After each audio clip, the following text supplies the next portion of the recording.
이제 오늘 우리에게 주신 하나님 말씀을 함께 나누겠습니다. 오늘은 창세기 42장 26절부터 38절까지 말씀을 함께 보겠습니다. 그들이 곡식을 나귀에 싣고 그곳을 떠났더니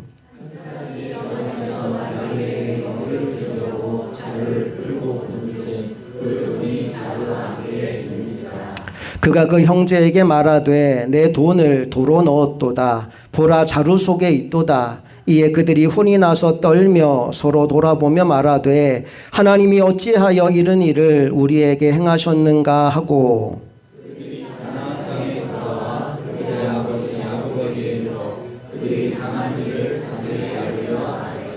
그 땅의 주인인 그 사람이 엄하게 우리에게 말씀하고 우리를 그 땅에 대한 정탐꾼으로 여기기로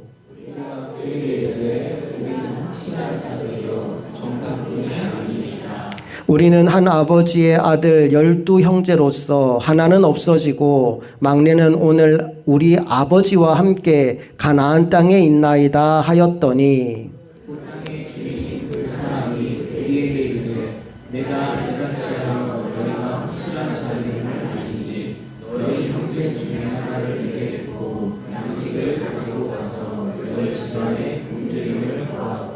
너희 막내 아우를 내게로 데려오라. 그러면 너희가 정탐꾼이 아니요 확실한 자들임을 내가 알고 너희 형제를 너희에게 돌리리니 너희가 이 나라에서 무역하리라 하더이다 하고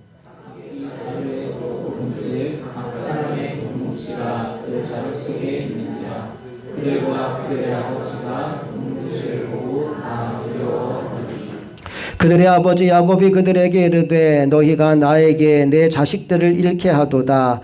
요셉도 없어졌고 시므온도 없어졌거늘 베냐민을 또 빼앗아 가고자 하니 이는 다 나를 해롭게 함이로다.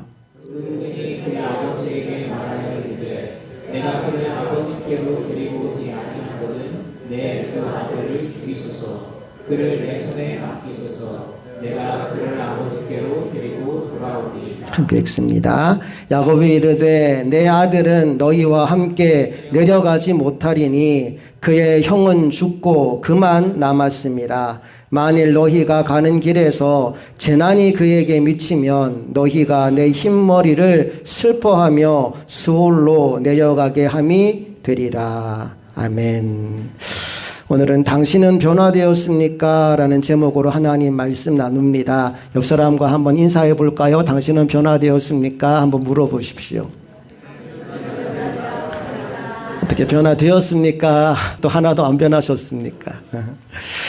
지금 말씀의 상황을 좀 정리해 드리겠습니다. 7년 풍년이 지나가고 7년 흉년이 시작되었습니다. 사람들이 먹을 게 떨어지니까 바로왕을 찾아와서 살려달라고 아우성을 쳐요. 그때 바로왕이 어디로 가라고 했을까요? 요셉을 찾아가 보라고 합니다. 그리고 요셉에게 찾아갔더니 요셉이 그동안 곡식을 저장해 두었던 모든 창고를 열어서 굶주린 사람들을 먹이기 시작합니다.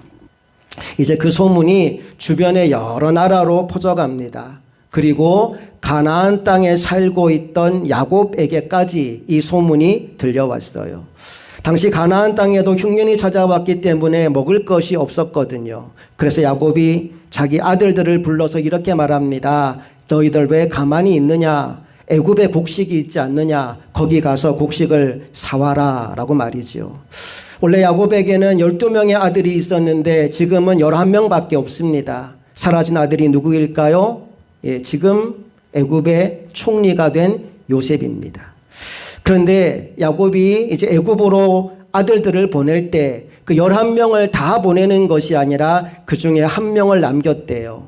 요셉의 친동생인 베냐민 막내 아들을 남기고 10명만 보냅니다. 그렇게 한 이유는 요셉을 잃었으니 베냐민마저 잃을 수는 없다. 그 간절한 마음이 막내 아들 베냐민은 곁에 두고 나머지 10아들만 보내는 결과를 만들어낸 거죠.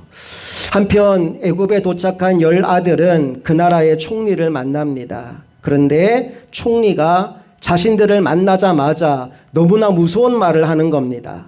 내가 보기에 너희들은 정탐꾼 같다라는 거예요. 말하자면 간첩 혐의를 그들에게 뒤집어 씌운 겁니다. 너무 억울하지만 또 너무 답답하지만 빠져나갈 방법이 없습니다.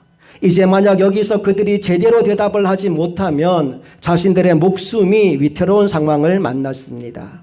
그러다 보니 이 형제들이 자신들의 결백함을 증명하기 위해서 총리가 묻지 않은 이야기까지 소상하게 자신들의 신변에 대한 이야기를 하게 되지요. 그 부분을 다시 한번 읽어보겠습니다. 42장 13절 말씀 다 같이 읽어볼게요. 시작. 그들이 이르되 당신의 종 우리들은 12 형제로서 가나안 땅 한 사람의 아들들이라.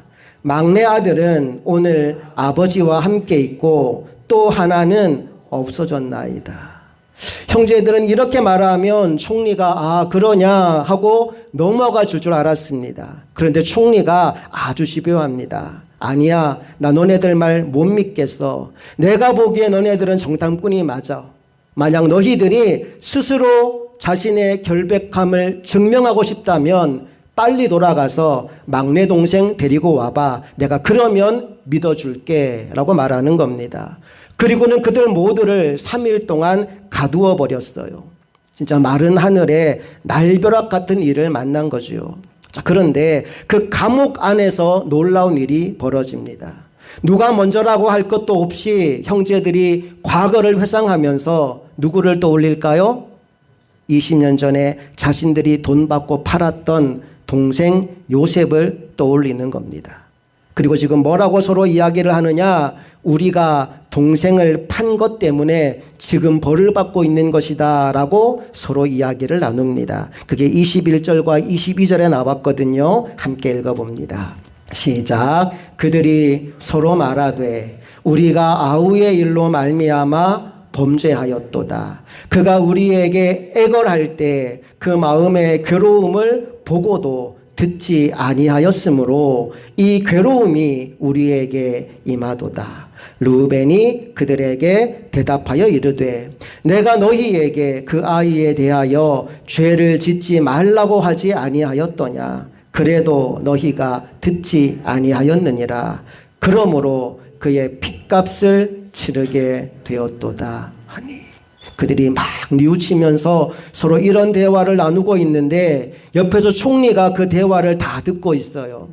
여러분, 형들은 총리가 지금 자신들이 하는 말을 알아들을 것이라고는 전혀 생각하지 못했습니다. 왜냐하면 지금까지 서로를 대화를 주고받을 때마다 중간에 통역을 세워놓고 대화를 했었거든요. 그러니까 이 사람은 우리말 못 알아들을 거야 생각하면서 자기 나라 말로 대화를 주고받았는데 총리가 알아들어요? 못 알아들어요? 다 알아들어요. 어떻게 가능합니까? 그 총리가 바로 자신들이 팔았던 동생 요셉이기 때문이죠. 이제 형들이 하는 말을 다 듣고는 요셉이 감정을 주체하지 못합니다. 그들이 안 보이는 곳에 가서 한바탕 눈물을 흘리고는 다시 돌아와서 형제 중 하나인 시므온을 결박합니다. 그리고 나머지 9명을 다시 고향으로 돌려보내요. 왜 그렇게 했을까요? 일단 첫 번째는 가나안 땅에 살고 있는 굶주린 가족들을 먹이기 위해서예요. 두 번째는 막내인 베냐민을 다시 돌아오도록 만들기 위함이었어요. 23절부터 25절까지를 또 같이 읽어볼게요. 시작. 그들 사이에 통역을 세웠으므로 그들은 요셉이 듣는 줄을 알지 못하였더라.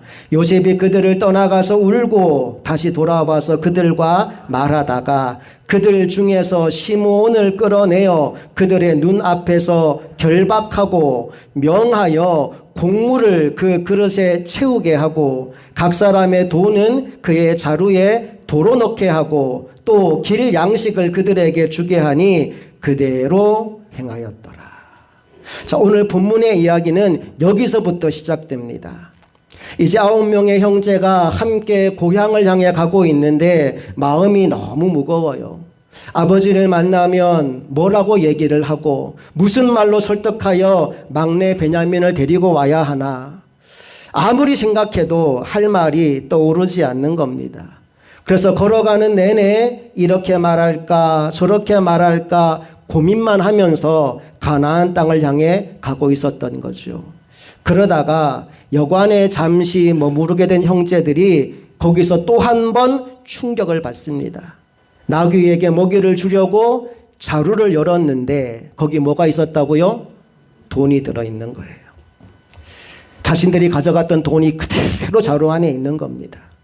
지금 정탐꾼으로 몰린 것만 해도 정신을 못 차리겠는데 자루 속에 돈이 들어있으니 이게 생각하기에 따라서는 도둑으로 몰리기가 딱 좋은 상황이 된 겁니다.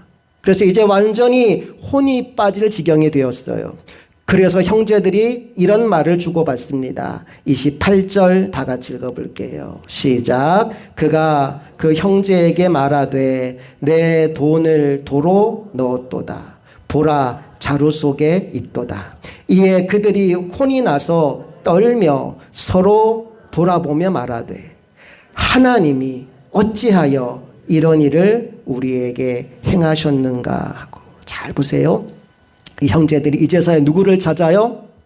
하나님을 찾아요. 하나님이 어찌하여 이런 일을 우리에게 행하셨는가.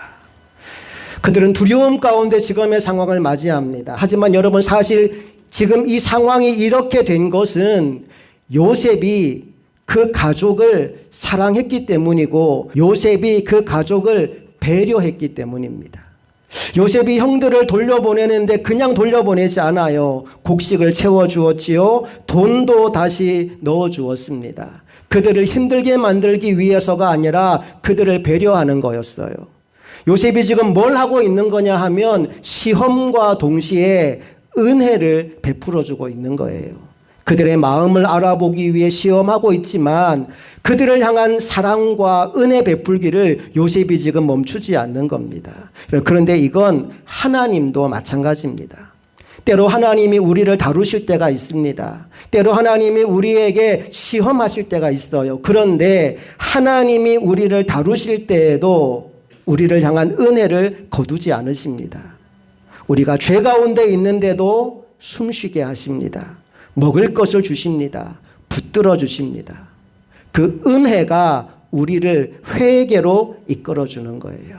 로마서 2장 4절에 이런 말씀이 있습니다. 다 같이 읽어볼게요. 시작. 혹 내가 하나님의 인자하심이 너를 인도하여 회개하게 하심을 알지 못하여 그의 인자하심과 용납하심과 길이 참으심이 풍성함을 멸시하느냐. 우리가 죄를 지을 때 하나님이 곧바로 우리를 심판하지 않으신다는 거예요. 잘못했다고 곧바로 벌 주지 않는다는 거예요. 하나님이 오래 참아주신대요. 인자하심을 베푸시고 용납하여 주시고 길이 참으시는 이유가 뭐예요? 뭐 하라고? 회개하라고. 우리에게 하나님의 그 은혜를 체험하는 시간을 통해서 하나님께 돌아오게 만들려고 인자하심과 용납하심과 길이 참으심으로 우리에게 찾아오신다는 겁니다. 하나님의 인자하심이 너를 인도하여 회개하게 만들어 주신대요. 오늘 여러분이 뭔가 잘못을 하고 그 잘못에도 돌이키지 않았음에도 불구하고 하나님의 은혜가 계속 임하고 있다면 여러분, 그건 여러분에게 더 담대히 죄를 지으라는 사인이 아니라 빨리 회개하고 돌아오라는 하나님의 신호인 줄로 믿으시고 지금 당장 하나님께로 돌이키고 돌아가게 되시기를 주님 이름으로 축복합니다. 자, 지금 요셉은 형들을 시험하고 있어요. 하지만 동시에 은혜를 베풀고 있습니다. 돈도 주고 먹을 것도 주고 그들을 최선을 다해서 배려하여 돌보고 있어요. 하지만 형들은 그 내막을 모르기 때문에 마음속에 불안과 두려움만 가득합니다. 자, 이제 어쨌든 형들이 고향으로 돌아왔어요. 그리고 아버지에게 애굽에서 겪었던 모든 일들을 자세히 말씀합니다. 그리고 막내 동생 베냐민을 우리가 데리고 가야 되는 상황임을 아버지에게 전합니다. 최선을 다해서 자신이 겪은 이야기를 전하는데 여러분, 아버지가 아들들의 말을 듣고 난 이후에 베냐민을 보내려고 했을까요? 아니면 마음을 더 닫아버렸을까요? 전자예요, 후자예요? 그 후자입니다. 36절에 이렇게 나와요. 다 같이 읽어볼게요. 시작. 그들의 아버지 야곱이 그들에게 이르되 너희가 나에게 내 자식들을 잃게 하도다. 요셉도 없어졌고 시므온도 없어졌거늘 베냐민을 또 빼앗아 가고자 하니 이는 다 나를 해롭게 함이로다. 절대로 못 데려간다는 거예요. 요셉도 없어졌는데 시므온도 너희들 지금 거기다 혼자 두고 왔는데 베냐민까지 데려가겠다고? 절대 용납 못하지 라고 말합니다. 그러자 맏아들인 르우벤이 총대를 메고 다시 한번 아버지를 설득합니다. 37절 읽어봅니다. 시작. 르우벤이 그의 아버지에게 말하여 이르되 내가 그를 아버지께로 데려오지 아니하거든 내 두 아들을 죽이소서. 그를 내 손에 맡기소서. 내가 그를 아버지께로 데리고 돌아오리이다. 여러분, 이 말에 아버지 야곱이 설득이 될까요? 사실 말도 안 되는 얘기입니다. 르우벤의 두 아들은 야곱에게는 뭐가 되는 거예요? 손자들이잖아요. 아들 잃었다고 손자들을 죽일 할아버지가 세상 천지 어디 있겠습니까?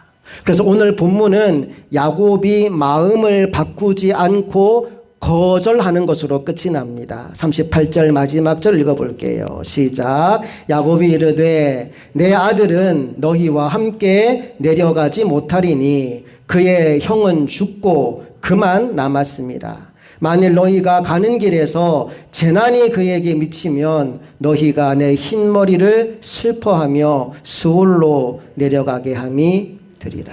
절대 못 보내지. 고집을 부립니다. 하지만 야곱의 이 고집은 오래가지 못합니다. 왜냐하면 기근이 끝나지 않아요. 기근이 계속됩니다. 그리고 기근이 계속되니까 먹을 것도 떨어집니다.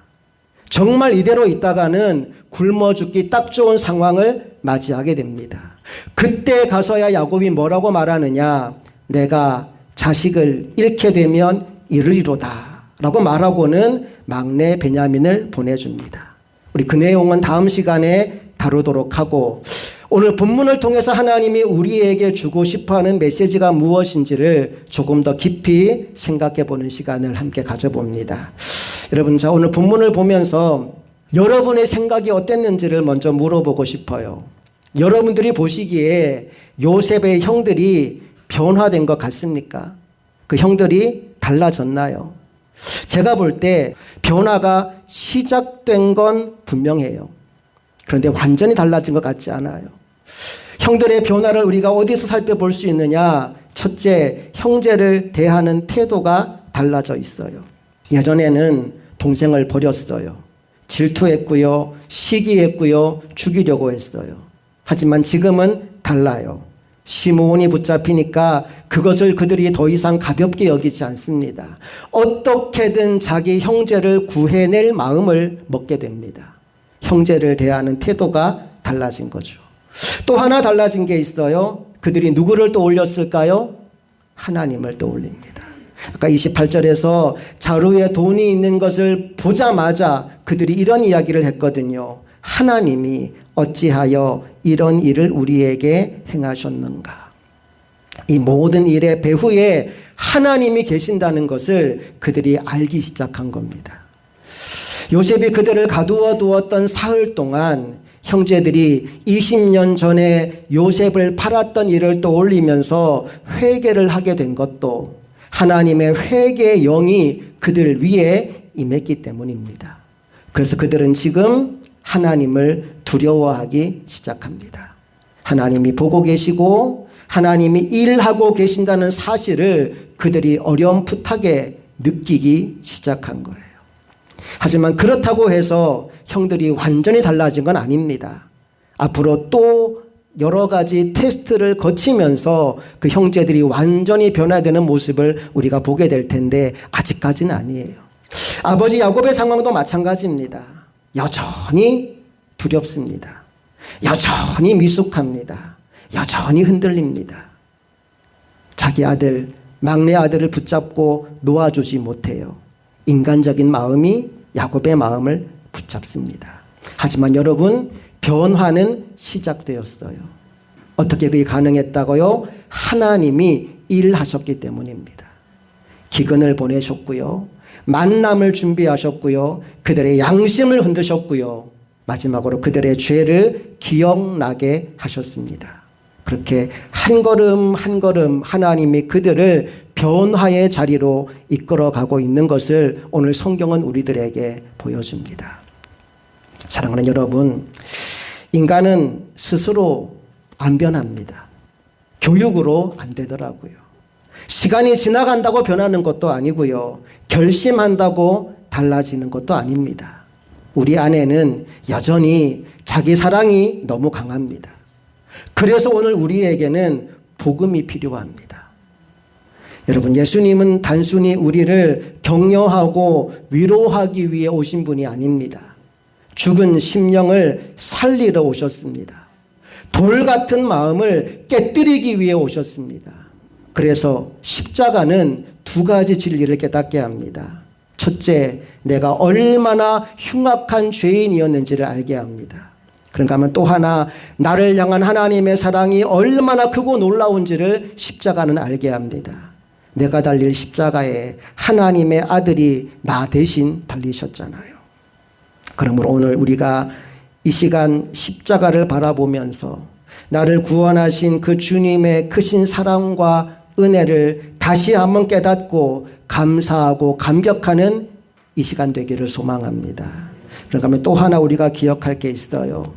그것은 하나님이 십자가를 믿고 의지하는 모든 자들에게 성령을 보내주셔서 새 영과 새 마음을 창조해 주신다는 겁니다. 그래서 변화는 노력의 결과가 아니라 은혜의 결과로 일어납니다. 한번 따라해 볼까요? 변화는 노력의 결과가 아닌 은혜의 결과입니다. 교육으로 달라지는 거 아니고, 시간이 간다고 달라지는 거 아니고, 결심한다고 달라지는 게 아니에요. 노력해서 변하는 게 아니라 우리는 하나님의 은혜로 변화되는 줄로 믿습니다. 이제 말씀의 결론입니다. 사랑하는 여러분, 변화는 하루아침에 완성되진 않습니다. 하지만 하나님께 붙들린 사람은 반드시 변하게 되어 있습니다. 오늘 이 시간 우리 안에 숨겨두었던 죄를 가지고 십자가 앞으로 나아갑시다. 굳어있는 마음이 녹아지고 무뎌졌던 양심이 다시 깨어나서 형제를 사랑하는 마음과 하나님을 경외하는 마음이 다시 살아났으면 좋겠어요. 그래서 우리가 어디를 가고 누구를 만나든 간에 저 사람은 정말 변했구나 라는 말을 들을 수 있는 하나님의 종들이 다 될 수 있기를 주님의 이름으로 축복합니다. 함께 기도하겠습니다. 좋으신 아버지 하나님, 은혜와 사랑을 감사드립니다. 누구든지 그리스도 안에 있는 자는 새로운 피조물이다 말씀하여 주셨습니다.